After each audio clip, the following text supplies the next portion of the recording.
उस समय भी यही था कि लोगों में और खासकर युवाओं में भक्ति के प्रति थोड़ा सा जागृति आए। सिखाया किसने कि भाई ऐसे जाना है? कोई टीचर, जैसे भौतिक के तो आपने टीचर थे, वो सिखाते थे कि ये एजुकेशन है। आज के टाइम में अगर मुझसे कहा जाए कि उस एज के बच्चे को कोई अपना भविष्य निश्चित करना हो, कोई फ्यूचर डिसाइड करना हो, तो मेरे लिए वो इम्पॉसिबल है, असंभव है। मैं महीने में शायद 2 या 3 दिन स्कूल जाती थी और मुझे बड़ा शौक होता था जब मैं कथाओं से आती थी, और बड़ा जोश, अगर मैं अपनी पुरानी वीडियोस भी देखती हूँ तो मैं देखती हूँ आज से शायद कई गुना ज्यादा जो एक उत्साह, जो जोश था बोलने में। बड़ा हुजूम है यंगस्टर्स का, एक मेजॉरिटी है जो कहती है कि God exist, God does not exist, does God exist, क्या भगवान है? हम तो नहीं मानते, है तो दिखाओ। जो ये भी कहता ना मैं भगवान को नहीं मानता, एट द एंड उसके कॉर्नर हृदय में कहीं ना कहीं भगवान जरूर बैठा रहता है। अच्छा दिखते हो किसके लिए? दूसरों के लिए। आप अच्छी गाड़ी लेते हो किसके लिए? दूसरों के लिए। आप अच्छा मकान बनाते हो किसके लिए? दूसरों के लिए। कभी हमने अपने लिए कोई चीज करने की कोशिश नहीं की। मुझे एक किस्सा याद आ गया। आपके साथ एक ऐसी घटना हुई जब कुछ आपने बोल दिया कि जब अजान हो रही हो तो कुछ समय के लिए कथा को रोक दो। उस पर पूरे देश में बहुत बृहद स्तर पर विवाद हुआ। छोटा बड़ा उसको बताया जाता है जहाँ कोई प्रश्न हो। यहाँ कोई प्रश्न ही नहीं है। सनातन आदि है, अनंत है। ऐसी कौन सी बात है जिसको हम बहुत सामान्य रूप से बड़ी सरलता से अपने जीवन में धारण करके खुद के जीवन को भी उत्कृष्ट बना सकते हैं? मैं जीवन में लाख कोशिश करूं लेकिन ये सेम मोमेंट, ये सेम जो क्षण है, ये हम दोबारा नहीं ला सकते। इच्छा अगर आपकी करती है कि मैं पार्टी में जाऊं, तो तुरंत आपके मन में दूसरा क्वेश्चन ये होना चाहिए कि पार्टी में जाने के बाद उसका रिजल्ट क्या? कथावाचक हैं, जितने भी भागवत आचार्य हैं, जितने भी राम कथा इत्यादि जो करने वाले लोग हैं, ये धर्म के प्रचारक नहीं है, लेकिन उनका कहना है कि वीरता की बात भी बताइए। बिल्कुल होती है, बिल्कुल होती है। भगवान श्री कृष्ण की अगर भगवत गीता की बात की जाएगी, लोगों की सबसे बड़ी दुख की बात यह है कि संबंधों में करुणा नहीं रही, लोगों के विचारों में करुणा नहीं रही। कृष्ण को नचा रहे हैं या महापुरुषों को इस तरीके से नचा रहे हैं, तो आप उसको किस तरीके से देखते हैं? मैं बिल्कुल इसके खिलाफ हूँ। कृष्ण लीला उतनी ही जानते हैं जितनी आज से कुछ समय पहले जो कृष्ण लीला आई थी या रामायण आई थी, वो जो दिखाई गई है उससे ज्यादा नहीं। कितने श्लोक हैं जानना तो छोड़ दीजिए, उनकी संख्या कितनी है ये लोगों को नहीं पता। खत्म हो गया, बिल्कुल जीवन समाप्त की अंतिम पायदान पर आके खड़ा हो गया। तो ऐसी स्थिति में हम क्या करें? कोई नहीं लिखता आपका भविष्य, कोई देवी देवता नहीं लिखता आपका भविष्य, आपके अपने कर्म लिखते हैं। अगर दुख भी है तो उसका कारण भी आप ही। अगर आज का युवा अध्यात्म की वैल्यू समझ जाएगा तो उसको कहना नहीं पड़ेगा कि तू ये कर, यू कैन डू एनीथिंग का मतलब ये नहीं कि आप कुछ भी जाके करने लग जाओ। हाँ मैं कर सकता हूँ, मेरी लाइफ, मेरा जीवन। नहीं, आपकी नहीं है ये जीवन, आपको किसी का दिया है। जिसका दिया है उसके लिए आपको थोड़ा एहसान होना चाहिए। तो आपकी दृष्टि में आपको क्या लगता है, सफल व्यक्ति की क्या परिभाषा है? ये अगर अभी भी आपके मन में बाकी है तो आप अभी सफलता से दूर। एक कौतूहल मन में कौतूहल, वो चलता है लोगों को। मैंने अच्छे लोगों को देखा है। मैं किसी के बारे में कमेंट नहीं करूँगी। मेरे साथ कम से कम 25 से 30 लोगों की टीम जाती है, सब अपनी जीविका चलाते हैं। ये विवाह के इस पर्सपेक्टिव को, ये जो लिव इन रिलेशनशिप वाला कल्चर है, इसको आप किस तरीके से देखते हैं? और आपने इतनी जल्दी जो आपने निर्णय लिया, इसके पीछे कुछ विशेष कारण था या? लिव इन हमारे सनातन संस्कृति में कभी था ही नहीं, ना इसका कहीं वर्णन है, ना कहीं उल्लेख है। लेकिन बात फिर यहाँ आई कि कौन मेरा साथ निभाएगा, क्योंकि मेरा रास्ता अलग। किस लिए धर्म को बनाया गया? कि समाज में शांति बनी रहे। इसलिए धार्मिक विचार रखिए ताकि आप सब जगह उस शांति का दान कर सकें। हर जगह आप समाज में एक बैलेंस देख सकें। कॉन्फ्लिक्ट्स बहुत हो रहे हैं, कभी कहीं दंगे हो रहे हैं, कभी कहीं किसी की हत्या हो रही है, कभी कहीं किसी पर फतवा जारी हो रहा है। तो इन सब परिस्थितियों को आप किस नजर से देखते हैं? धर्म की भी बात अगर आती है तो मैं धर्म के लिए भी कहती हूँ 1000 क्वेश्चन पूछिए। जरूरी नहीं मैंने बोल दिया या किसी धर्म प्रवक्ता ने बोल दिया और आपने मान लिया। नहीं, प्रश्न करिए। प्रश्न करोगे तभी तो सीखोगे। क्वेश्चंस पूछिए, जिज्ञासाएं रख।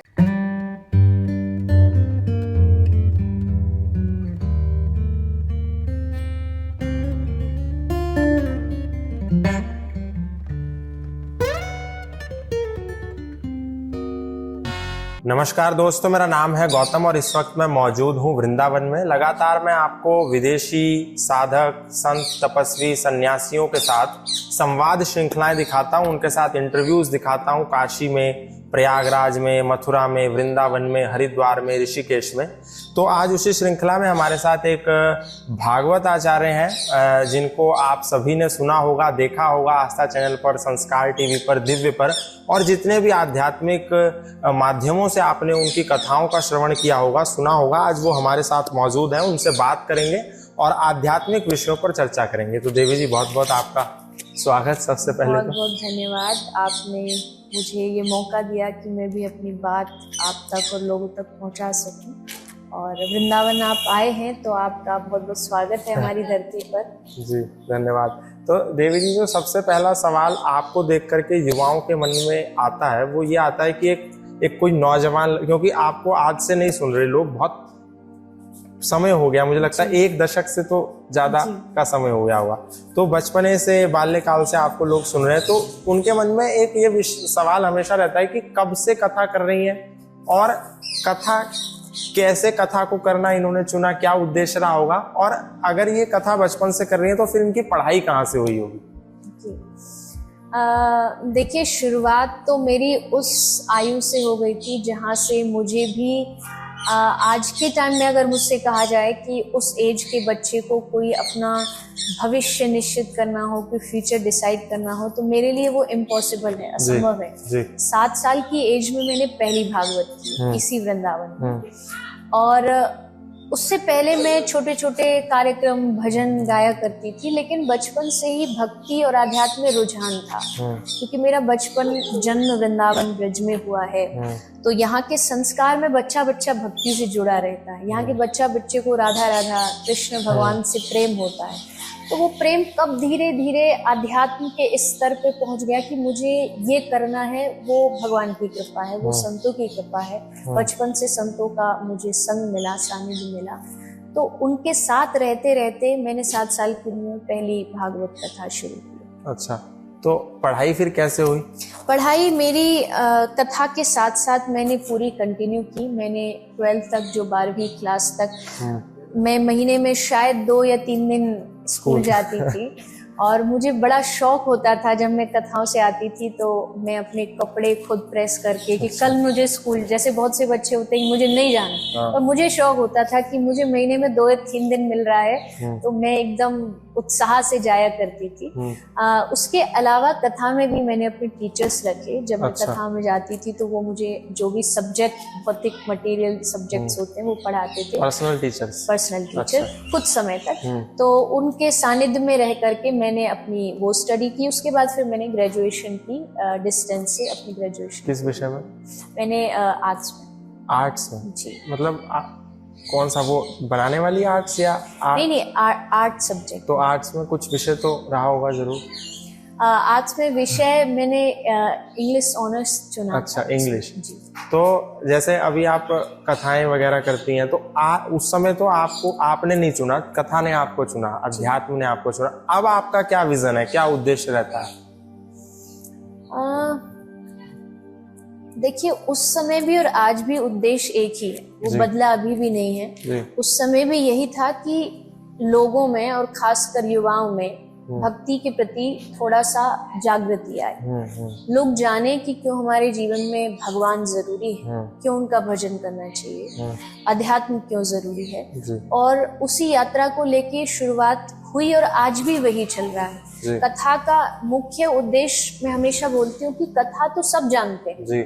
श्रीमद् भागवत के जो प्रसंग हैं वो ज्यादातर लोग जानते ही हैं कि किसने क्या किया, राम जी ने क्या किया, भगवान कृष्ण ने क्या किया। लेकिन जैसे होता है ना, कभी कभी आपको बीच बीच में थोड़े चार्जिंग की जरूरत होती है। एक आदमी आपको चाहिए जो आपको थोड़ा बूस्ट करे, आपको थोड़ा और आगे बढ़ाए। तो मेरा काम वही है, अलग अलग शहरों में जाना, अलग अलग लोगों से निवेदन करना। हजारों लाखों लोग आते हैं, तो अगर हजारों लाखों में से अगर एक का भी मेरे कुछ कहने से जीवन बदल जाता है तो मुझे लगता है मैं एक बहुत अच्छा काम कर। अच्छा, जैसे आपने कहा कि 6 साल की उम्र से शुरू कर दिया, पर आपको बोलना कहाँ से आया? सिखाया किसने कि भाई ऐसे जाना है? कोई टीचर, जैसे भौतिक के तो आपने टीचर थे वो सिखाते थे कि ये एजुकेशन है, लेकिन एक बोलना, मंच पर बैठकर हजारों की भीड़ सुन रही है, अध्यात्म पर बात करना, जिस पर लोग आज की डेट में समझते हैं कि एक उम्र पहुंच जाएंगे, 60 के हो जाएंगे, 65 70 के हो जाएंगे, तब हम करेंगे अध्यात्म की बात। आपने 6 साल की उम्र में उस पर बोलना शुरू कर दिया, तो वो बोलने का किसने सिखाया? आज कोई मुझसे कहता तो मुझे लगता कि हाँ, मुझे बहुत उस समय एक हेजिटेशन, थोड़ी लज्जा आज मुझे शायद आएगी, क्योंकि मुझ में समझदारी है। आज एक आयु ऐसी हो चुकी है कि मुझे पता है ये मेरे बारे में क्या सोचेगा, मैंने कुछ गलत तो नहीं बोल दिया।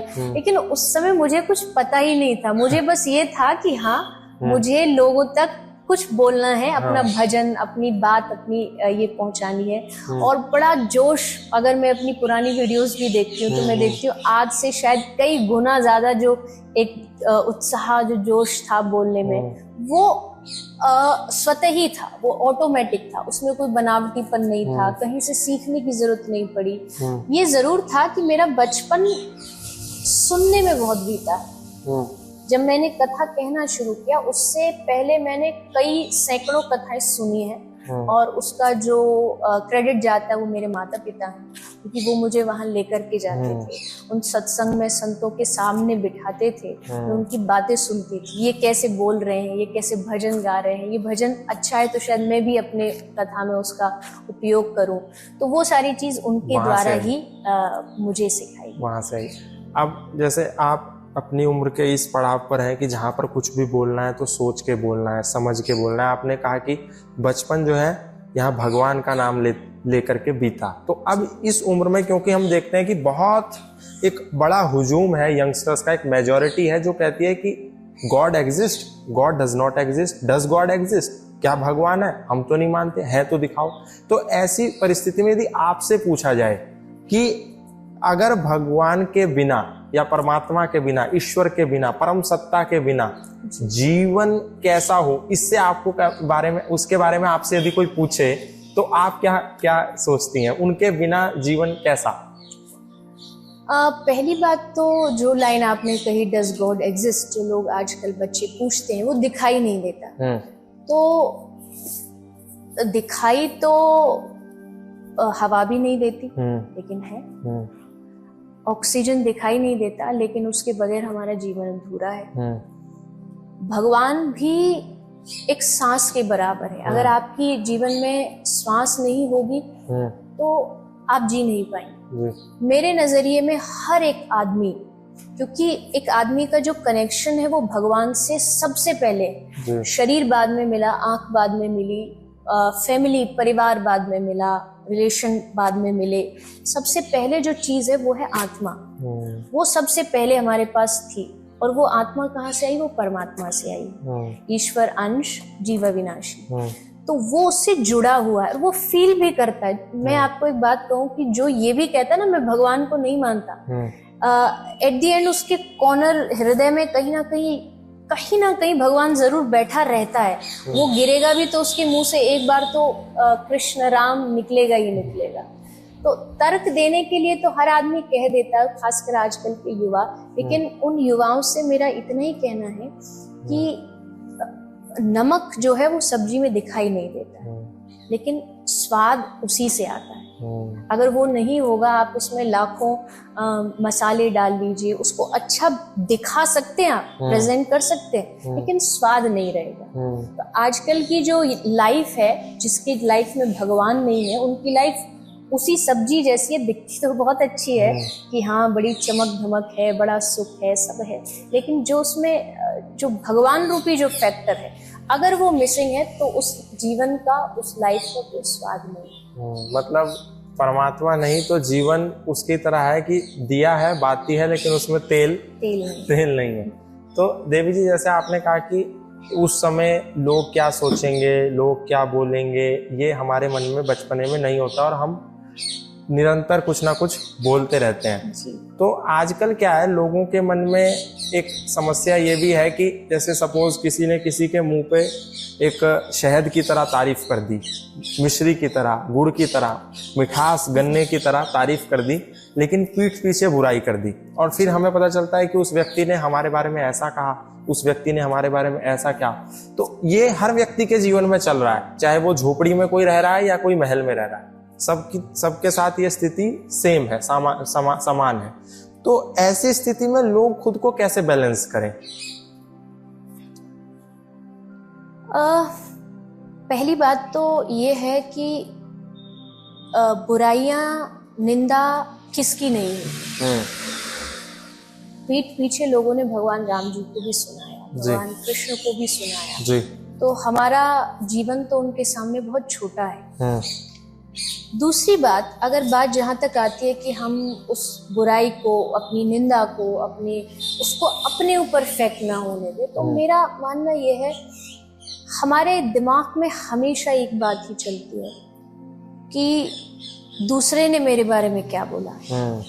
मेरे दिमाग में हमेशा ये चलेगा कि दूसरे ने मेरे साथ ऐसा क्यों किया, उस दूसरे व्यक्ति ने मेरे लिए ही ऐसा क्यों बोला, बहुत सारी चीज। लेकिन जब सब कुछ आप दूसरे के ही बारे में सोचते हो तो आपका फिर अपना क्या, आपका अपना रहा ही क्या।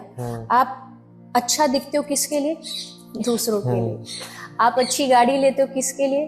दूसरों के लिए। आप अच्छा मकान बनाते हो किसके लिए? दूसरों के लिए। कभी हमने अपने लिए कोई चीज करने की कोशिश नहीं की। जब हम अपने लिए कोई चीज नहीं करते या हम अपने लिए नहीं जीते हैं, तभी दूसरों की चीजें हमें इफेक्ट करती, क्योंकि हमने बचपन से ही आज तक अपनी लाइफ में हमेशा प्रायोरिटी दूसरों को दी है, दूसरों के विचारों को दी है, ओपिनियंस को दी है। लेकिन जिस दिन आप अपने लिए करने लग जाओगे, उस दिन दूसरे के जो नेगेटिव विचार हैं आपके लिए, वो प्रभावित करना भी आप धीरे धीरे कम कर दोगे। मैं धर्म का काम करती हूँ, लेकिन क्या धर्म का काम करने से हर आदमी मुझे प्यार करता है? क्या मेरे लिए कुछ गलत नहीं बोला जाता?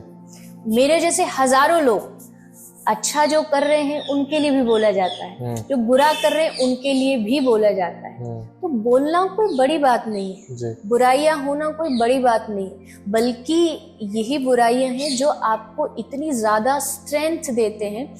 यकीन मानिए, मेरा ये व्यक्तिगत अनुभव है कि जितना ज्यादा आपकी जीवन में आपकी बुराइयां होती हैं, उतना ज्यादा मैच्योर हो जाते हैं। आप चीजों को उस तरीके से हैंडल करना सीख जाते हो, मुझे पता है ये मेरे बारे में ऐसा बोलेगा। और जब आपकी बुराइयां होने लग जाती हैं, तब आप अपनी प्रशंसा को भी अपने ऊपर हावी नहीं होने देते। जब आपकी बहुत ज्यादा बड़ाई होती है, बहुत ज्यादा प्रशंसा होती है, तो आप कहीं ना कहीं अपने आप को एक इतने ऊंचे लेवल पे समझने लगते हो। ईगो आ जाता है, घमंड आ जाता है कि मेरे पास तो ये है, मेरे पास बोलने की शक्ति है। लेकिन जैसे ही कोई भी छोटी मोटी कोई आपकी बुराइयां होती हैं और वो आपको पता चलती है, तो आपको समझ आता है, नहीं मुझे यहाँ ये चीजों को ठीक करना है, ये चीज ठीक होना जरूरी है। आपने जैसे कहा कि बुराइयां होती हैं, मैं धर्म का काम कर रही हूँ, फिर भी लोग बोलते हैं, और जितने भी लोग अच्छा काम कर रहे हैं उन पे सवाल उठते हैं। मुझे एक किस्सा याद आ गया, आपके साथ एक ऐसी घटना हुई जब कुछ आपने बोल दिया कि जब अजान हो रही हो तो कुछ समय के लिए कथा को रोक दो। उस पर पूरे देश में बहुत बृहद स्तर पर विवाद हुआ। तो उस बात पर फिर आपने बाद में चिंतन किया कि आपने वो ठीक कहा था या गलत कहा था, आपने उस पर फिर क्या सोचा? नहीं, देखिए क्या होता है ना कि हर कहानी का एक बहुत बड़ा पहलू होता है। उस पहलू को जाने बगैर लोग उस पर प्रतिक्रिया देने लगते हैं। लेकिन उस स्टोरी में मैं जाऊंगी नहीं, क्योंकि यहाँ वो विषय है। लेकिन हमेशा से मैंने ये माना था, और आज भी मेरा ये मानना है कि मेरा धर्म सबसे ऊंचा है, इसमें कोई शक नहीं है। और छोटा बड़ा उसको बताया जाता है जहाँ कोई प्रश्न हो। यहाँ कोई प्रश्न ही नहीं है, सनातन आदि है, अनंत है। लेकिन भगवत कृपा से मुझे बचपन से विचार कह लीजिए संतों के द्वारा मिला, वो ये है कि सबका सम्मान जरूर करो। मेरे दुनिया में सबके पिता सम्मानीय है, लेकिन मेरे से मेरा ज्यादा प्यार है क्योंकि वो मेरे पिता है। बाकी दुनिया में सबके अपने पिता होंगे, सबको नमस्कार है। तो उस संदर्भ में वो कुछ बात निकली थी, और वहाँ जो कथा कराने वाले थे उसमें भी आधा जो समुदाय था वो दूसरा समुदाय था। तो मुझे उस बात की खुशी थी कि चलो इन लोगों ने एक कदम बढ़ाया कि हम भगवान की कथा में आगे बढ़े। और उस कारण वो बात वहाँ निकली। लेकिन सोशल मीडिया है आजकल आगे, और जो पीछे वाली चीजें उसको नहीं दिखाया जाता है, और सिर्फ जो छोटी चीजें उसको वायरल करके, तो वो एक ऐसा संदर्भ तो ये भी मतलब बड़ा आश्चर्यजनक है कि एक दूसरे समाज का व्यक्ति, जी, समुदाय का व्यक्ति भी भागवत करा रहा है। बिल्कुल। और यही मेरी खुशी का विषय था, मेरी प्रसन्नता का विषय यही था। हमें यही सिखाया गया कि अगर कोई आपकी धर्म की इज्जत करे, आप भी उनकी दो वचन बोल करके इज्जत प्रशंसा कर दो। तो उस भाव से वो बात वहां से शुरू हुई थी। वो बात वहां से आई थी। तो देवी जी ने जो कहा कि आप ज्यादातर इसमें समय गुजार देते हैं कि वो मेरे बारे में क्या कहेगा, वो मेरे बारे में क्या सोचेगा। यदि ये भी आप सोचेंगे कि वो मेरे बारे में क्या सोच रहा है, तो फिर वो क्या सोचेगा, उसको सोचने दीजिए और आप अपने विषय में सोचिए। देवी जी, जैसे आजकल बहुत सारे एक लाइफ स्टाइल में बहुत डिसबैलेंस है, चिंताएं, अवसाद, तनाव, और आप ज्यादातर कृष्ण की बात करती हैं, योगेश्वर भगवान श्री कृष्ण जिन्होंने गीता का एक सर्वश्रेष्ठ उपदेश दिया। तो आज के सेंस में हम भगवान श्री कृष्ण की सरल से सरल ऐसी कौन सी बात है जिसको हम बहुत सामान्य रूप से बड़ी सरलता से अपने जीवन में धारण करके खुद के जीवन को भी उत्कृष्ट बना सकते हैं? आपने भगवत गीता की बात की है, तो भगवत गीता से ही एक सबसे बड़ी शिक्षा जो भगवान कृष्ण ने शुरुआत में ही अर्जुन को दी है जी, वो मुझे लगता है यही है कि समय पर निर्णय लीजिए और सही निर्णय लीजिए। जी, समय के महत्व को समझिए। कृष्ण जानते हैं युद्ध शुरू हो चुका है और यहाँ पांडवों के पास अब ज्यादा समय बचा नहीं है, तो कृष्ण धर्म के लिए खड़े होने के लिए अर्जुन को कह रहे हैं। कृष्ण कह सकते थे कि तेरे पास बहुत समय है, तू आराम से सोच ले, पर कृष्ण कह रहे हैं कि नहीं, समय के महत्व को समझिए, समय की वैल्यू को समझिए। अगर इस चीज को आज का व्यक्ति और आज का युवा खासकर समझ गया भगवान श्री कृष्ण की उस सीख से, तो मुझे लगता है कि उसका जो भी अवसाद, जो भी डिप्रेशन, जो भी उसके स्ट्रेस है, वो अपने आप खत्म हो जाएगा, कि उसको समय की वैल्यू समझ आ जाए। आज के समय में जब भी बात धर्म की आती है तो लोग कहते हैं कि समय नहीं है, लेकिन उनका 90% जो समय है वो उन चीजों में वो उपयोग करते हैं जहां समय देने की जरूरत ही नहीं थी। और जिस दिन वो आज का युवा ये बात समझ गया कि मैं और आप अभी बात कर रहे हैं, आज की डेट, आज का टाइम, आज का साल, मैं जीवन में लाख कोशिश करूं लेकिन ये सेम मोमेंट, ये सेम जो क्षण है, ये हम दोबारा नहीं ला सकते। ये कभी कभी मैं खुद भी बैठ के सोचती हूँ कितनी बड़ी बात है कि मेरा जीवन जो पूरा बीतेगा उसमें ये जो क्षण है ये दोबारा नहीं आएगा, ये रिपीट, इसका कोई ऑप्शन नहीं है कि आप उसको रिपीट करके ला सके।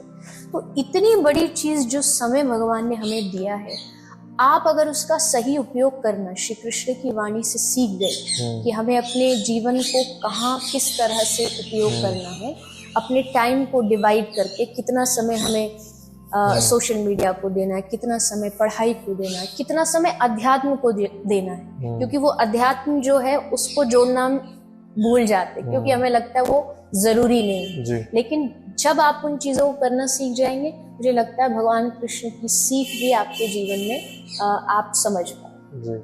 आपने जैसे भगवान श्री कृष्ण की बात करी, वो जो सामने वाले जो पक्ष था, जो कौरव थे, उनकी इच्छाएं अनंत थी और वो पूरा इच्छाओं के आधार पर ही पूरा सिस्टम टिका हुआ था, युद्ध हो रहा था। जबकि उनको कहा कि 5 गांव दे दो, लेकिन उनकी उसमें रुचि नहीं थी, वो युद्ध करना चाहते थे। आज भी हमारे युवाओं की खासकर इच्छाएं अनंत हैं, क्योंकि भौतिक संसार की चकाचौंध को देख करके हम सोचते हैं ये भी हो जाए, ये भी हो जाए, इतना मिल गया तो फिर उतना मिल जाए, फिर उतना मिल जाए, इच्छाएं अनंत हैं।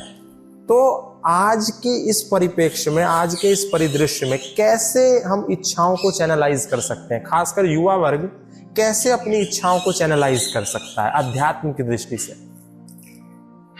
इच्छा बुरी नहीं है, लेकिन वो इच्छा किस चीज की है वो महत्व रखता है जी। इच्छा अगर आपकी करती है कि मैं पार्टी में जाऊं, तो तुरंत आपके मन में दूसरा क्वेश्चन ये होना चाहिए कि पार्टी में जाने के बाद उसका रिजल्ट क्या।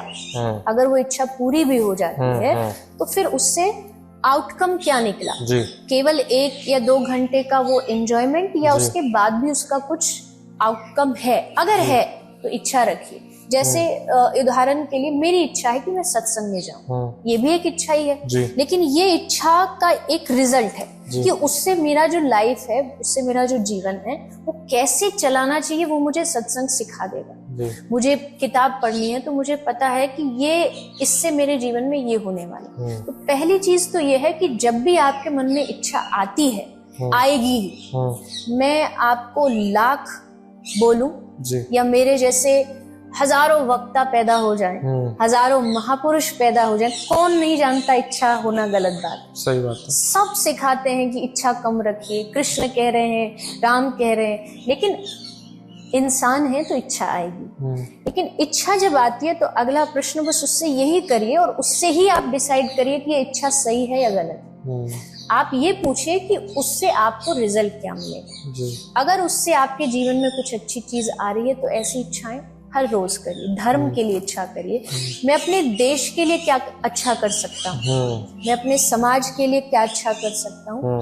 ये इच्छाएं जब आप लाएंगे और अपने आप से पूछेंगे कि इनका सार, इनका निष्कर्ष क्या है, पॉजिटिव है, तो इच्छा बहुत अच्छी चीज है। उस मार्ग पर, उस रास्ते पर आप वो चीज करने लगेंगे तो आपको लगेगा इच्छा बुरी नहीं। इच्छा रखिए लेकिन सही रखिए। जी। एक मुझे एक स्वामी जी याद आ गए, उन्होंने एक मतलब उनका बहुत बड़े वर्चस्वधारी सन्यासी हैं, उन्होंने एक बात कुछ दिन पहले कही कि ये जितने कथावाचक हैं, जितने भी भागवत आचार्य हैं, जितने भी राम कथा इत्यादि जो करने वाले लोग हैं, ये धर्म के प्रचारक नहीं हैं। ये पैसे लेते हैं, इनके सबके बड़े बड़े पैकेज हैं, पैसे लेकर के कथा करते हैं। और उन्होंने ये तक कहा कि इनकी किसी की भी कथा में वीरता, शौर्यता, धीरता, गंभीरता, तेजस्व, ओजस्व की बात नहीं है। करुणा, रुदन, है ना, और विलास, रोना, क्रंदन, इनकी बातें ज्यादा है। तो ये जितने भी कथावाचक हैं, ये अलग अलग रंग के कपड़े पहन के आ जाते हैं। ठीक ऐसे ये सर्कस के जोकर के जैसे कपड़े पहन लेते हैं, मोगेम्बो जैसी ड्रेस, मतलब ये उनके शब्द हैं। उन्होंने ऐसा कहा कि इनकी कथा में जाने से आपको कुछ मिलने वाला नहीं है, और ये बड़े पैकेज वाले बाबा जी हैं, बिना पैसे के ये कथा भी नहीं करते। तो इस तरीके के विचार जब आप सुनती हैं, या जो मैंने आप अब नहीं सुना होगा तो मैंने आपको बता दिया, तो आपका इस पे क्या प्रतिक्रिया है ऐसे विचारों पे? देखो, संस्कृत में एक लाइन है, मुंडे मुंडे मतिर्भे।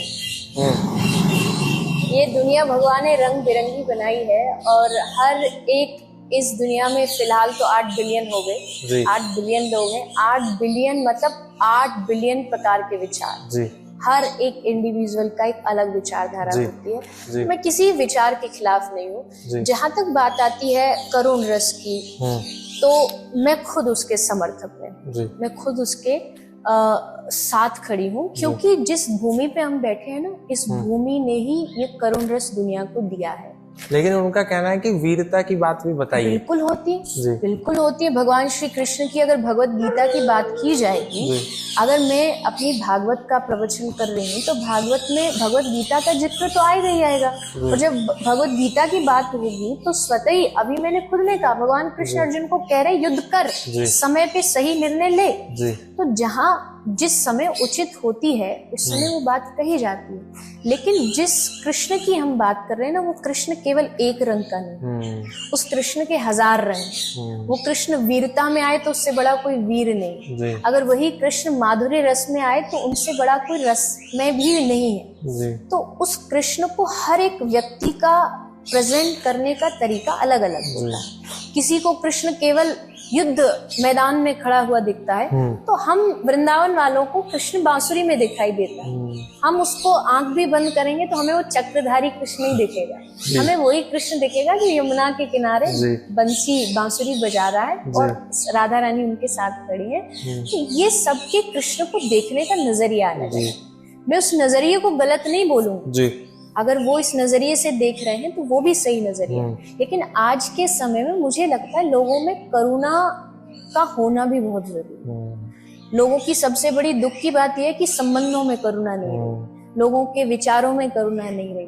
तो अगर कोई वक्ता अपने व्यासपीठ से करुण रस की बात करता है या माधुर्य रस की बात करता है तो मेरे लिए वो सम्मानीय है। ये मेरा अपना। आपने जैसे कहा कि 1000 रूप हैं कृष्ण के। आजकल समाज में एक चीज मतलब बड़ी अटपटी सी नजर आ रही है कि अलग अलग देवी देवताओं पर, भगवान कृष्ण पर, शिव जी पर, हनुमान जी पर, मतलब एक जो गाने बनाए जा रहे हैं वो बड़े ही निम्न कोटि के हैं और उस पे उनका रूप किसी को भी बना करके उस पे नचा रहे हैं, डांस करवा रहे हैं जी।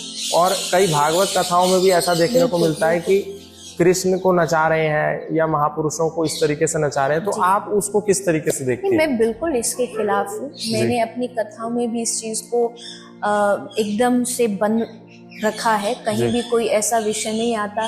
कई लोग हनुमान जी के साथ जागरणों में होता है, बहुत अभद्र व्यवहार करते हैं। नारद जी के साथ होता है, सुदामा जी के साथ होता है। तो ये हमारे आदर्श हैं। ये आपका कोई ड्रामा का कोई सीरियल नहीं है कि आप कहीं भी जा करके हनुमान जी को गदा लेकर के हनुमान जी पब्लिक में घूम रहे हैं, गोदी में बैठ रहे हैं, ये कर रहे हैं, वो कर रहे हैं। तो ये कहीं ना कहीं धर्म की हानि होती है। क्योंकि एक तरफ हम बात करते हैं युवाओं को सत्संग में संस्कार देने की। जब वो युवा आएगा और वो अपने हनुमान जी को ऐसे नाचता देखेगा तो उसे लगेगा अरे हनुमान जी ये तो कोई सर्कस में जो जोकर का रोल निभाते वैसे हनुमान जी। यहाँ तक कि सीरियल्स में, मूवीज में आप कभी भी देख लेना, नारद जी को हमेशा एज अ कार्टून प्रस्तुत किया जाता है और कृष्ण जी को, शिव जी को सबके साथ मतलब भांग को जोड़ के। और कभी भी मैंने नहीं देखा कि कृष्ण जी का वो जो गीता उपदेश का स्वरूप है वो कहीं नाटक या मंचन के रूप में किया जा रहा है, सिर्फ नाचने वाला। नहीं तो इसके लिए मुझे लगता है कि आप सीरियल पे क्यों डिपेंड रहते हैं? नहीं मतलब कथाओं में भी ऐसा देखने को आजकल आज के टाइम में क्या है कि लोग जो हैं वो बस सीरियल तक ही सीमित हैं, मूवीज तक सीमित हैं। उसमें जो उनको धर्म थोड़ा बहुत वो भी उल्टा सीधा तोड़ मरोड़ के जो प्रस्तुत किया जाता है सिर्फ वही जानते हैं। जी। अधिकतर लोग कृष्ण लीला उतनी ही जानते हैं जितनी आज से कुछ समय पहले जो कृष्ण लीला आई थी या रामायण आई थी वो जो दिखाई गई है उससे ज्यादा नहीं। क्यों? क्योंकि उन्होंने कभी रामचरितमानस खोल के नहीं देखी, उन्होंने कभी भगवत गीता खोल के नहीं देखी। भागवत जी में कितने श्लोक हैं जानना तो छोड़ दीजिए, उनकी संख्या कितनी है ये लोगों को नहीं पता। और फिर आप बात करते हैं धर्म जी। फिर आप बात करते हैं कि हम धर्म को यहाँ लेके जाएंगे, धर्म को वहां लेके जाएंगे। जिस व्यक्ति ने भगवत गीता को नहीं पढ़ा वो हिंदुत्व को क्या जाने, ग्रंथ को खोल के नहीं देखा, ग्रंथ को। और बिना ग्रंथ के जीवन बिल्कुल बेकार है जी। मैं हमेशा कहती हूँ ग्रंथ जो है ये हमारे जीवन का मैनुअल है। जैसे मैनुअल बुक आती है हर इलेक्ट्रॉनिक सामान के साथ, ये शरीर भी एक मशीन है, इसके साथ जो मैनुअल है वो हमारे शास्त्र हैं। तो उन शास्त्रों को पढ़ना चाहिए और शास्त्रों के हिसाब से फिर धर्म को मानना चाहिए।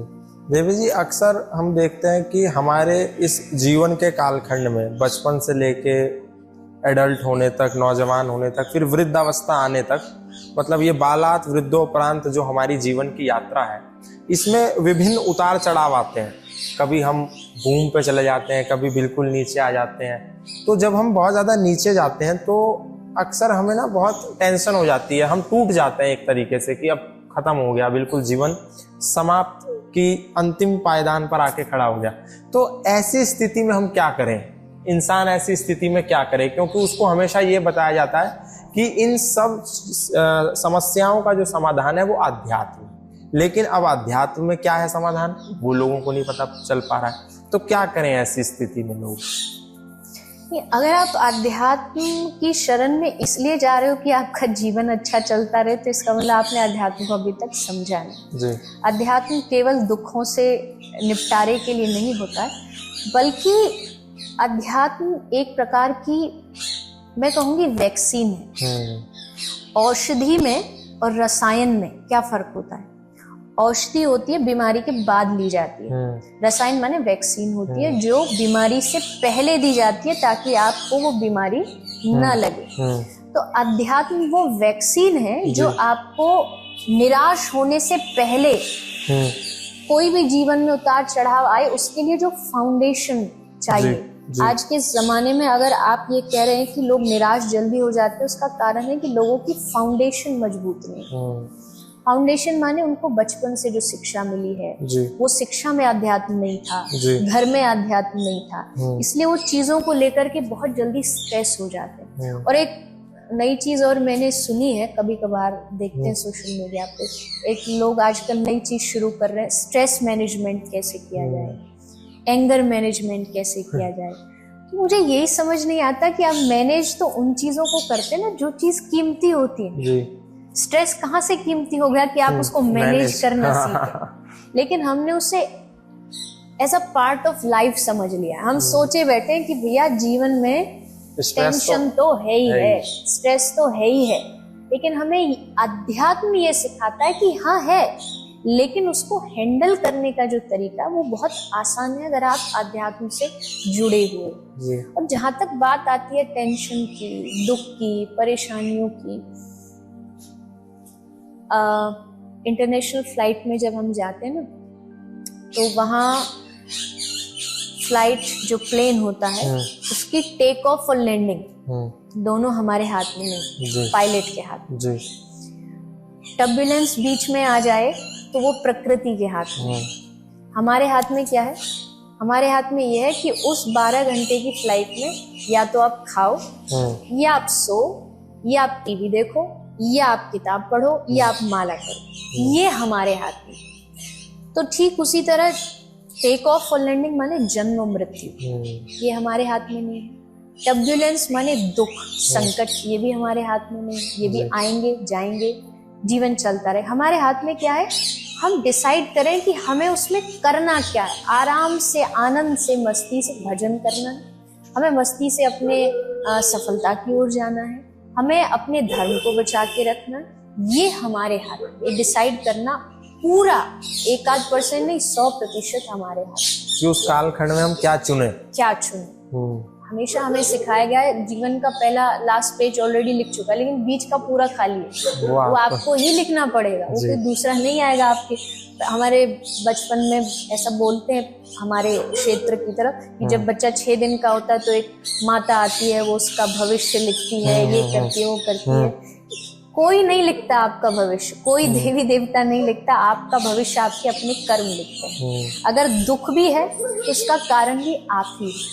और दुख सुख ये जीवन के बहुत अच्छे इमोशंस हैं, ये रंग है जीवन के। ये नहीं होंगे तो आप अपने जीवन को एकदम फीका, हताश, निराश महसूस करो। मीठा मीठा मीठा कब तक खाओगे? सही बात। थोड़ा बीच में नमकीन जरूरी है। तो सुख की चाह हमेशा रखना ठीक नहीं है। बीच में थोड़ा सा उतार चढ़ाव। और किसके जीवन में नहीं? जिनके पास जॉब है उनके जीवन में दुख है, जिनके पास जॉब नहीं है उनके जीवन में दुख है, जिनकी शादी नहीं हुई है उनके जीवन में दुख है, जिनकी हो गई है उनसे पूछो, उनके जीवन में दुख है। जिनको हम मिडिल क्लास बोलते हैं उनके जीवन में दुख है। तो जो एकदम रिचेस्ट ऑफ द कंट्री है उनसे पूछ लीजिए, क्या आपके जीवन में नहीं?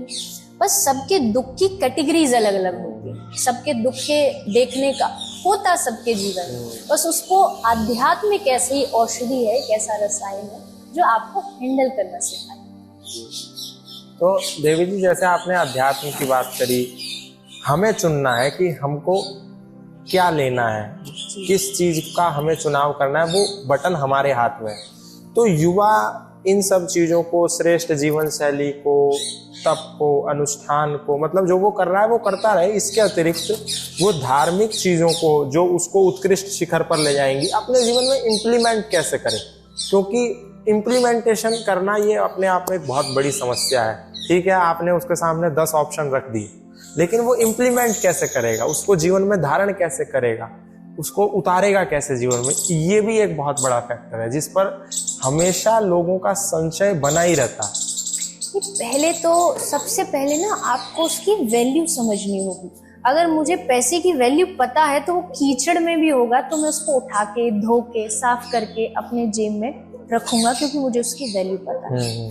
अगर आज का युवा अध्यात्म की वैल्यू समझ जाएगा तो उसको कहना नहीं पड़ेगा कि तू ये कर। पैसे कमाने के लिए किसी को कहना नहीं पड़ता, तो उसे पता है पैसा जरूरी है। टीवी देखने के लिए किसी को कहना नहीं पड़ता, क्योंकि उनको पता मुझे इससे खुशी मिलती है। तो पहली चीज तो उसकी वैल्यू को समझे। दूसरी चीज जो भगवान कृष्ण ने भगवद गीता में की है, जहां तक बात इम्प्लीमेंट की आती है, यू नीड प्रैक्टिस, अभ्यास। जब आप अभ्यास करेंगे चीजों को लेकर के, आप अपने आप से पूछिए, खासकर आज का युवा अपने आप से पूछिए, आपको अपने जीवन में खुशी टेम्पररी चाहिए या परमानेंट चाहिए? अगर आप टेम्पररी खुशी चाहते तो आपके पास लाखों ऑप्शन है। पार्टी में जाइए, क्लब्स में जाइए, थिएटर जाइए, जो करना है करिए। और आजकल तो एक पता नहीं कैसा सिस्टम भी चल गया कि यू कैन डू एनीथिंग, और वो एनीथिंग के चक्कर में जो नहीं करना है वो भी कर बैठते। नशा एक बार करके देखो, शराब पी करके देखो, मांस खा के देखो। तो पहली चीज तो ये चीज हटाइए, यू कैन डू एनीथिंग की सही व्याख्या समझिए। यू कैन डू एनीथिंग का मतलब ये नहीं कि आप कुछ भी जाके करने लग जाओ, हाँ मैं कर सकता हूँ, मेरी लाइफ, मेरा जीवन। नहीं, आपकी नहीं है ये जीवन, आपको किसी का दिया है। जिसका दिया है उसके लिए आपको थोड़ा एहसान होना चाहिए, वहाँ क्या सही है क्या गलत है उस चीज की आपको खबर होनी चाहिए। तो अगर आप चाहते टेम्पररी खुशी तो आप जाइए, जो करना करिए। लेकिन अगर आप चाहते परमानेंट खुशी तो उसके लिए आपको अध्यात्म से जुड़ना होगा। आपको लगेगा कि हाँ अब मुझे परमानेंट खुशी चाहिए, तो उसके लिए फिर उस पर आप प्रैक्टिस शुरू कर दीजिए। ऐसे कौन कौन से स्टेप्स हैं जिनके द्वारा मेरी लाइफस्टाइल आध्यात्मिक बन जाए। आध्यात्मिक लाइफस्टाइल का मेरा मतलब है अनुशासित जीवन, डिसिप्लिन जीवन। हमारी गुरुकुल शिक्षा में क्या था? एक चीज जो सबसे महत्वपूर्ण थी वो अनुशासन था। अगर आपकी लाइफ में डिसिप्लिन नहीं होगा तो आप जीरो हो। आप भले कितने बड़े डॉक्टर बन जाइए, इंजीनियर बन जाइए, आप जीरो हो, क्योंकि आपकी लाइफ में अनुशासन नहीं। तो वो अनुशासन आप जब सीखेंगे, समय पे खाना, समय पे जागना, समय पे सोना। जब आप समय पे सोएंगे तो आप समय पे जागने लग जाएंगे, समय पर जागेंगे तो आप समय पे खाने लग जाएंगे, जब आप समय पर खाने लगेंगे तो आप समय पे काम करने लगेंगे, और जब आप समय पे काम करने लगेंगे तो आपका पूरा जो लाइफस्टाइल है, स्ट्रेस, एंजाइटी, डिप्रेशन, ये तो दूर दूर तक आपको कहीं नजर नहीं। एक बैलेंस लाइफ। अगर आज का युवा बैलेंस लाइफ चाहता है तो उसको उसके लिए अभ्यास करना जरूरी है, क्योंकि ये चीजें अभ्यास से आती है। गाड़ी चलाने के लिए प्रैक्टिस जरूरी है, तो ठीक ये शरीर चलाने के लिए भी प्रैक्टिस और अभ्यास का होना जरूरी है। जी, जैसे आपने कहा बैलेंस हो जाएगा, तो इसको बैलेंस होने के बाद हर व्यक्ति का जो अंतिम लक्ष्य है वो सफल होना है किसी भी चीज में। जैसे हमें बैलेंस होने में सफल होना है, हमें अपने इस कार्य में सफल होना है, इस कार्य में सफल होना है। तो अब क्या है, बहुत सारे मोटिवेशनल स्पीकर्स आ गए हैं मार्केट में, बहुत सारे। मैं देखता हूँ लाइफ कोच करके एक टाइटल है कि I am life coach, I am motivation, ये सब प्रोफेशन बन गया। तो हर व्यक्ति ने, हर मोटिवेटर ने, हर इंस्पिरेशनल स्पीकर ने अपनी एक अलग डेफिनेशन बना दी है कि मेरे सफलता की मेरी परिभाषा ये है, सफलता की मेरी परिभाषा ये है, और सक्सेस की ये वाली परिभाषा उसने दी है, ये उसने दी है। तो आप क्योंकि आध्यात्मिक प्रवचन इत्यादि आध्यात्मिक कार्य क्षेत्र में ज्यादा समय व्यतीत करती हैं, तो आपकी दृष्टि में आपको क्या लगता है, सफल व्यक्ति की क्या परिभाषा है, सफल होने की क्या परिभाषा, और एक व्यक्ति जो सफल होना चाहता है उसको अपने जीवन में क्या क्या चीजों को ध्यान में रखना है? आपने बोल ही दिया, सबके अपने नजरिए हैं, तो सबके नजरिए अच्छे ही होंगे जी। पर अगर मेरी बात की जाए तो मेरी नजर में एक शब्द अगर मुझे कोई देना हो जी, तो एक शब्द में मेरे लिए सफलता है सेटिस्फेक्शन, संतोष। अगर मैं यहाँ इस समय बैठी हूँ, मेरे पास खाने के लिए रोटी तक नहीं जी, मेरे पास पीने के लिए पानी नहीं, लेकिन मुझे संतोष है तो मैं सफल हूँ। ये मेरी सफलता की चाबी है। जी। मैं बहुत अच्छा बिजनेसमैन, मेरे पास अच्छा बैंक बैलेंस है, मेरे पास नौकर है, चाकर है, सब कुछ है, पर मन में वो जो एक बेचैनी दिन रात की, मुझे ऐसा चाहिए, मुझे वैसा चाहिए, ये अगर अभी भी आपके मन में बाकी है तो आप अभी सफलता से दूर। एक कौतूहल मन में कौतूहल, और वो चलता है लोगों की। मैंने अच्छे लोगों को देखा है, कोई कमी नहीं है उनके पास, उनके लाखों करोड़ों रुपए का डेली का टर्नओवर है, लेकिन संतोष नहीं। वो हमेशा बेचैन पाए जाते हैं, वो नींद की गोलियां खाते हैं। काय की सफलता? आपको सफल तभी मेरी नजर में वही व्यक्ति है, वही आदमी है जो जहाँ है वो उस चीज से संतुष्ट है। आपको लगता है कभी ऐसा कि अभी मुझे ये उधर कथा करूं, मैं यहाँ करूं, मैं उधर लंदन में जाके कथा करूं, या मैं ऑस्ट्रेलिया में करूं, मेरी कथा में इतने लोग आए, इतने फॉलोवर बन जाएं, कभी आपको ऐसा मतलब फील होता है कभी करते करते? भगवान की कृपा से अभी तक तो नहीं है। अच्छा। और आगे भी कभी ना आए, यही प्रार्थना है भगवान से। क्योंकि देखिए, चीजों को बदलने में समय नहीं लगता। मुझे पता आज अगर मेरी कथा में लाखों भीड़ आएगी तो हो सकता कल को 1000 भी ना आए। मुझे उसके लिए तैयार रहना। मुझे पता होना चाहिए कि समय है, आता है जाता है। मैं उसके लिए कभी भी कोशिश, बहुत सारे लोग पूछते हैं आपकी फ्यूचर प्लानिंग है, मेरी कोई प्लानिंग नहीं है। प्रवाह है, जिस तरफ नदी बहती हुई गंगा की धारा लेकर के जाती है, मैं उस तरफ बहने लगती। हाँ, प्लान एक ही है, लक्ष्य एक है, और उस लक्ष्य तक पहुंचने के लिए जो जो रास्ते परमात्मा भगवान देते जा रहे हैं, उसको हम, जैसे होता है ना फील्डर, वो हमेशा तैयार है कैच करने के लिए। जब उसे जो बॉल मिलेगी उसको तुरंत ग्रैब कर लेगी। तो वो अपॉर्चुनिटी, अवसर जहाँ मिलता है, लक्ष्य क्या है? भक्ति का प्रचार, धर्म का प्रचार। वो किसी भी माध्यम से हो, वो कथाओं के माध्यम से हो, वो संकीर्तन के माध्यम से, वो सोशल मीडिया के माध्यम से हो। तो ऐसा मेरा मन हमेशा रहता है। लेकिन भगवान की कृपा से आज तक कभी ऐसा हुआ नहीं, और होना भी नहीं चाहिए। मुझे ये चाहिए, मुझे ऐसा, मेरे इतने फॉलोअर्स होने चाहिए, मेरा उतना वो होना चाहिए। क्योंकि ये चीज़ आपको बाहर से तो बहुत अच्छी लगेंगी कि हाँ मेरे करोड़ों फॉलोअर्स हो गए, चाहने वाले हो, लेकिन आप दिन रात उनके लिए परेशान रहें। आपकी रातों की नींद, आपकी जो सुख है, जो शांति है, वो सब खत्म हो जाएगी। तो मेरे लिए, मुझे मिल भी गए तो मैं असफल हूँ, क्योंकि मैंने अपने मन का सुकून उसके लिए खोया है, मैंने अपनी रात गंवाई। और एक महापुरुष से मैं मिला, उन्होंने भी मुझसे कहा कि हमेशा फिर हमारे जीवन में चिंता बनी रहती है कि अगर चला गया तो, अगर मैंने कहा वही मैंने बिल्कुल एग्जैक्ट वही वर्ड कहे। चीजें जाती जरूर है, कोई भी चीज, सफलता भी कभी परमानेंट नहीं रहती। सफल व्यक्ति भी असफल हुआ था, और एक समय पर असफलता फिर आएगी, और उसके लिए उसे हमेशा तैयार रहना चाहिए। मुझे पता है कि ये चीज अगर आज सफल है और मैं एकदम टॉप ऑफ द वर्ल्ड महसूस कर रहा हूँ, तो एक दिन वो भी आएगा जब मुझे धरती ही जमीन ही देखनी पड़ेगी। उसके लिए तैयार रहिए।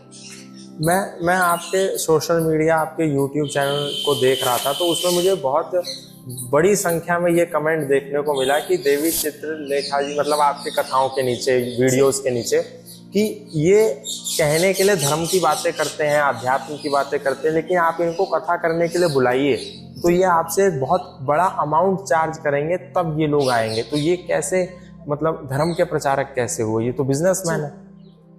देखिए, पहली बात तो ये है कि आप भी जानते हैं, आज कथा का जो व्यवस्था है, सिस्टम है, वो बहुत ज्यादा बढ़ गया है। अगर वो आप नहीं भी करोगे तो आने वाले भी आपको 10 गालियां दे के चले जाएंगे कि कथा करा ली, बैठने तक की भी जगह नहीं थी। तो अगर आप बिठाओगे भी तो उनके लिए एक टेंट चाहिए। आप जहाँ भी जगह लगाते हो उन तक अपनी आवाज पहुंचानी है तो एक माइक सिस्टम भी चाहिए। आपको संकीर्तन करना है तो उसमें म्यूजिशियन भी चाहिए। मैं किसी के बारे में कमेंट नहीं करूँगी, लेकिन अपने बारे में मैं बोल सकती हूँ। अगर मुझसे ये कोई प्रश्न करता है तो मेरे हिसाब से मैंने आज तक कभी भी कथा का कोई पैसा नहीं लिया। मेरे साथ कम से कम 25 से 30 लोगों की टीम जाती है, सब अपनी जीविका चलाते हैं। कोई भी ऐसा नहीं कि हाँ हम तो सेवा भाव रहता है, लेकिन उनका परिवार है। सही बात। उन सबको अपना परिवार चलाना है, चाहे वो संगीतकार हो, चाहे वो सिस्टम वाले हो। तो अगर आप व्यवस्था, अब जैसे आपने कहा लाखों लोग भी कथा में आ जाते हैं, तो उनकी बैठने की व्यवस्था चाहिए, वहाँ सिक्योरिटी भी चाहिए कि कहीं कोई झगड़ा ना हो जाए, किसी प्रकार की, कोई लोग आते हैं उनके लिए भोजन प्रसाद भी चाहिए। तो इन सब व्यवस्थाओं को बनाने में जो धनराशि लगती है, वो धनराशि विशेषकर जो कथाओं में खर्च होती है। उसके अलावा अगर कोई मुझे ये बता दे कि हमने इतना पैसा, आपने कहा कि हमारी फीस है, इतना पैसा दो तो ही हम करते, ये कभी भी मैंने आज तक नहीं किया। सिर्फ जो हमारे साथ लोग जाते हैं, क्योंकि मेरा भी अपना कोई बिजनेस नहीं होता तो शायद उनको भी मैं दे देती कि चलो आपका ये पैसा, ये भी मेरी तरफ से। लेकिन मुझे पता है मेरे पास वही एक रास्ता है जिससे मैं उनकी जीविका को चला सकूं। उसके अलावा मैं गौ माता की सेवा करती हूँ, एक हॉस्पिटल हमने चला रखा है, उसके लिए वहाँ कथा में जो अपने भाव से देना चाहता है धनराशि, उसको हम एक्सेप्ट करते हैं जी। फिर वो सेवा में किए जी।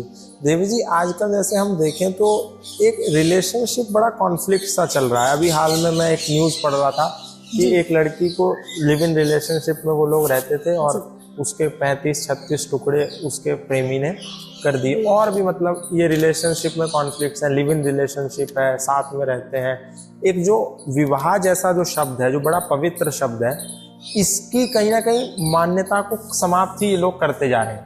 तो मैं आपके बारे में भी पढ़ रहा था कि मतलब पहली बार जब मुझे पता चला तो मैं पढ़ने लगा, तो मैंने देखा कि आपकी जो विवाह है वो 20 साल की उम्र में हो गया। तो बहुत मतलब समय से पहले मुझे लगता है कि तो ये विवाह के इस पर्सपेक्टिव को, ये जो लिव इन रिलेशनशिप वाला कल्चर है, इसको आप किस तरीके से देखते हैं? और आपने इतनी जल्दी जो आपने निर्णय लिया, इसके पीछे कुछ विशेष कारण था या? पहला जो आपका प्रश्न है वो लिव इन हमारे सनातन संस्कृति में कभी था ही नहीं। ना इसका कहीं वर्णन है, ना कहीं उल्लेख है, ना इससे हमारे समाज को कुछ अच्छा सीखने को मिलता है। स्वाभाविक है, मैं उसके सख्त खिलाफ हूँ, क्योंकि हमारी परंपराएं कुछ कहती हैं, उन परंपराओं को हमें सोचना समझना जरूरी है। और जो घटित होता है, चाहे वो धर्म के नाम पे हो या विभिन्न धर्म की जो लड़कियां होती हैं उनको बेला फुसला करके धर्म परिवर्तित किया जाता है, तो ये सब हमारे समाज के लिए बहुत घातक है, बहुत ज्यादा घातक है। मेरी पर्सनल लाइफ की जहाँ तक बात है, मैं एक लड़की हूँ और एक बहुत बड़े पद पर भगवान ने मुझे बचपन से बिठाया था, तो बहुत सारी चीज़ें ऐसी सामने आती थी, और मैं ही नहीं, सबके सामने आती होंगी। कुछ ऐसे भी लोग आते थे जिनकी शायद दृष्टि ठीक नहीं थी, जिनका शायद व्यवहार ठीक नहीं था, और परिवार का मानना था कि शादी तो होनी ही है, करनी ही है, किसी लड़की है, बेटी है। तो लेकिन बात फिर यहाँ आई कि कौन मेरा साथ निभाएगा, क्योंकि मेरा रास्ता अलग है। रास्ता कुछ सेवा कार्य का है, और एक लड़की को सेवा कार्य में, सामाजिक कार्य में एक ऐसा पुरुष मिलना जो उसको आगे बढ़ा सके बहुत कम होता है, क्योंकि एक मेल ईगो आ जाती है। परिवार को बचपन से ही उन्होंने मुझे बता रखा था कि हम एक ऐसा लड़का चुनेंगे जो तुम्हारे सेवा कार्य में आके शामिल हो जाए, तुम्हें कहीं जाना ना पड़े, वो तुम्हारे सेवा को और आगे बढ़ा सके, सहयोगी बने। तो सामने जिनसे मेरा विवाह हुआ वो परिवार के सामने आए, उनके परिवार ने ये प्रस्ताव रखा, और कई वर्ष पहले रख दिया था, लेकिन फिर धीरे धीरे परिवार ने सोचा कि अभी थोड़ा और समय लेते हैं। और फिर मन में क्या होता है कि उनको लगा कि नहीं, अब ये बैठ गया है, अब ज्यादा समय वेट नहीं करना चाहिए। वैसे भी परिस्थितियां कई बार उल्टी सीधी आ जाती थी, लड़के इत्यादि का, तो उन्होंने फिर जल्दी ये विचार निर्णय लिया कि शादी करके फिर तुम अपनी सेवा को उनके साथ निश्चिंत हो। तो देवी जी, एक सवाल जो मुझे लगता है पूछना बहुत जरूरी, जैसे आपने अनन्य धर्मों की महिलाओं की, स्त्रियों की बात करी, आजकल जब हम देखते हैं कि जो धार्मिक उन्माद है ये बहुत तीव्रता से, प्रबलता से आगे बढ़ रहा है, कॉन्फ्लिक्ट्स बहुत हो रहे हैं, कभी कहीं दंगे हो रहे हैं, कभी कहीं किसी की हत्या हो रही है, कभी कहीं किसी पर फतवा जारी हो रहा है। तो इन सब परिस्थितियों को आप किस नज़र से देखते हैं? आप इन पे क्या विचार रखते हैं? क्योंकि ये विषय मैंने देखा है कि कथाओं में कम उठाए जाते हैं, बहुत रेयर। हाँ, एक दो अब हैं नए कथावाचक जो है वो इन विषयों पर बोल रहे हैं, इन विषयों पर, लेकिन आप एक यंग इंस्पिरेशन जो है आप युवाओं की, उन वो ये भी जानना चाहते हैं कि आप इस पे कैसे सोचती हैं? देखिए, मेरा तो बहुत स्पष्ट मानना है कि धर्म क्या, जो आपको जोड़े, जो तोड़े वो धर्म नहीं हो सकता। धर्म वही होता है जो आपके समाज, धर्म बना किस लिए धर्म को बनाया गया?